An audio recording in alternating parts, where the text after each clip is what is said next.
Krishnamurthy notebook में ये बार बार आता है कि that presence is here, that benediction is here, that the otherness is here. तो वह तो एक ऐसी चीज़ है जिसके बारे में हम शायद अनुमान ही लगा सकते हैं, क्योंकि उनको जो अनुभूति होती होगी वह तो एक्चुअली वही जान सकते हैं। हम केवल कुछ अनुमान लगा सकते हैं कि जैसा कि उन्होंने लिखा है कि अंदर कोई भी वो ऐसे पल होते थे जहाँ पर किसी तरह का कोई द्वंद्व नहीं होता है, किसी प्रकार की कोई खोज नहीं है, सब कुछ शांत है। एक अलग ही ऊर्जा है जिसको विचार जान नहीं सकता है, मन जिसको छू नहीं सकता है। तो वो तो कैसे प्रकट होती थी उनके जीवन में, कैसे आती थी, यह तो वही एक्चुअली उसकी ओर वो इशारा कर रहे हैं। पर हम अपने अनुभवों की बात कर सकते हैं कि क्या ऐसे कुछ पल होते हैं हमारे जीवन में जब हम कोई भी प्रयास नहीं कर रहे होते हैं, कुछ भी तलाश नहीं रहे होते हैं और मन कुछ पलों के लिए एकदम से शांत होता है। एक बड़ा ही एक हल्कापन, लाइटनेस होती है, एक जॉय की अनुभूति होती है, पर हम उससे तुलना नहीं कर सकते क्योंकि वो क्या था ये तो वही जान सकते हैं, हम तो केवल एक अनुमान लगा सकते हैं। और दूसरी बात कि सत्य तक आप पहुंच सकते हैं, सत्य स्वतः आता है। जब तक आप हैं तब तक सत्य नहीं है, जब आप नहीं होते हैं तो तभी सत्य के आने की संभावना होती है। आप यानी मैं, ईगो का रहना, मैं का रहना एक ब्लॉक है, हमने दरवाज़ा बंद कर दिया है। तो वो कहते हैं कि आप अपने द्वार को खोले रखिए, अपनी जो विंडोज़ हैं उनको ओपन रखिए। विंडोज़ को ओपन रखने का यही अर्थ है कि जो मुझे समझ में आया है कि आप अवलोकन के द्वारा सजगता से जो विचार की व्यर्थ की गतिविधियाँ हैं वो शांत हो जाएं, तो फिर मन और हृदय हमारा खुला हुआ है। फिर वो दूसरी बात कहते हैं कि अब उसको आना होगा तो वो आएगा, आप इसकी डिमांड नहीं कर सकते आप ये मांग नहीं कर सकते, नहीं, क्योंकि आपने कोई भी मांग की फिर मैं आ गया। आपका कर्तव्य धर्म यही है कि अपने जो आंतरिक ग्रह को व्यवस्थित कर दें, उसमें एक शांति हो, एक मौन हो, तो उसकी अपनी एक खुशी है, उसकी अपनी एक जॉय है, आनंद है।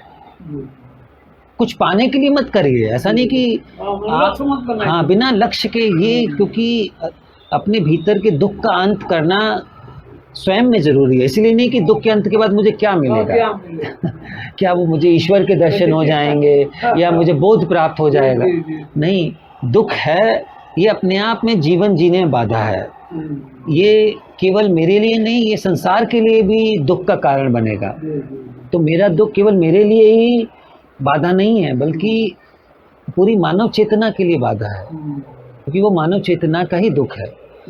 तो उसका अंत होना अत्यावश्यक है, और उसका अंत तभी होगा जब हम अपने भीतर को, स्व को ज्यों का त्यों देखेंगे। यही तो सेल्फ नॉलेज है जिसकी आप बात कर रहे थे, स्वबोध।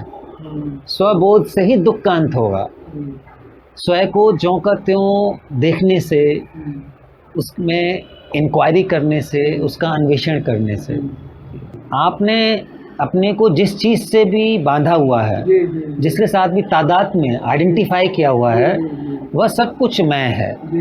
मेरा घर, मेरा बैंक बैलेंस, मेरे बच्चे, मेरा फर्नीचर, मेरी ज़मीन मेरी पत्नी, मेरा पति, मेरा धर्म, मेरी जाति, मेरी कामयाबी, मेरी पराजय, जो भी मैं है, इसके साथ मैंने जो भी बांधा हुआ है, इसको, हाँ, जितने भी गुण मैंने इसमें दिए हुए हैं, जो भी क्वालिटीज़ इससे हमने बांधी हुई हैं, वो सब कुछ स्व है। हम विचार के तल पे जी रहे हैं, विचार ही हमारा बॉस बन गया है, और उसने विचारक को पैदा किया है, मैं को। तो विचार ने एक लीडर पैदा कर दिया है, वही हमारे जीवन को तय कर रहा है। आशा, निराशा, दुख, सुख, सब कुछ, सारा खेल ये कर रहा है।